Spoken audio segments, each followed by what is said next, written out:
तिच्या लहानपणी.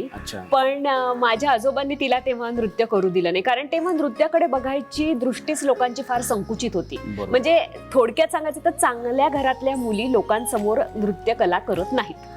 तर अशा पद्धतीचं त्यावेळेला जरी शास्त्रीय नृत्य असलं की जे उथळ नाहीये, ज्याच्या मागे शास्त्र आहे आणि काय म्हणू आपण त्याच्या मागे एक फिलॉसॉफी आहे, स्पिरिच्युअलिटी आहे, पण असं असून सुद्धा तिला त्याचीही परवानगी नव्हती. गॅदरिंग मध्येही नृत्य करू दिलं नव्हतं.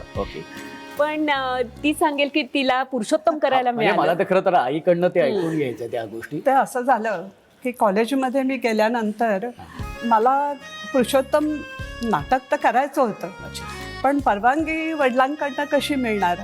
तर मला शिकवणारे जे प्रोफेसर होते, वडिलांना त्यांनी असं सांगितलं की तुम्ही तुमच्या मुलीला ओळखताना मग द्या ना तिला परवानगी, म्हणजे ती वेडवाकडं काही करणार नाही. कारण ही भीती त्यावेळेला खूप होती. हा 65 वर्षापूर्वीचा हा आहे, त्यामुळे नॅचरली त्यावेळेला ही भीती वाटणं स्वाभाविक होतं. पण ती संधी मला मिळाली. पुरुषोत्तम करंडक तर मिळालाच कॉलेजला, पण मला वैयक्तिक अभिनयाचं पारितोषिक मिळालं, हे सगळ्यात समाधानाची गोष्ट होती. पण आई, मला ना आवर्जून एक प्रश्न असा विचारायचा आहे की शर्वरीचा आतापर्यंतचा सगळ्यात आवडलेला तुला परफॉर्मन्स कुठला?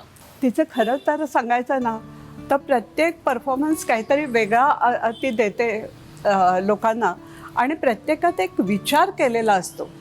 मग तिचं फुटप्रिंट्स असू दे किंवा झाशीची राणी असू दे, हे सगळे ती त्यात जे काही विचार लोकांसमोर मांडते ना, ते खूप छान मांडते. आणि त्यामुळे मला खरं म्हणाल तर सगळेच परफॉर्मन्सेस आवडतात.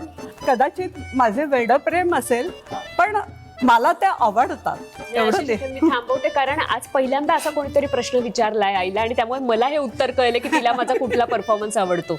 आईने तर सांगितलं की आईसाठी तुझे सगळेच परफॉर्मन्स त्यांना खूप आवडतात. पण मला शर्वरी तुला विचारायचं की आतापर्यंतचा सगळ्यात तुझा बेस्ट परफॉर्मन्स कुठला?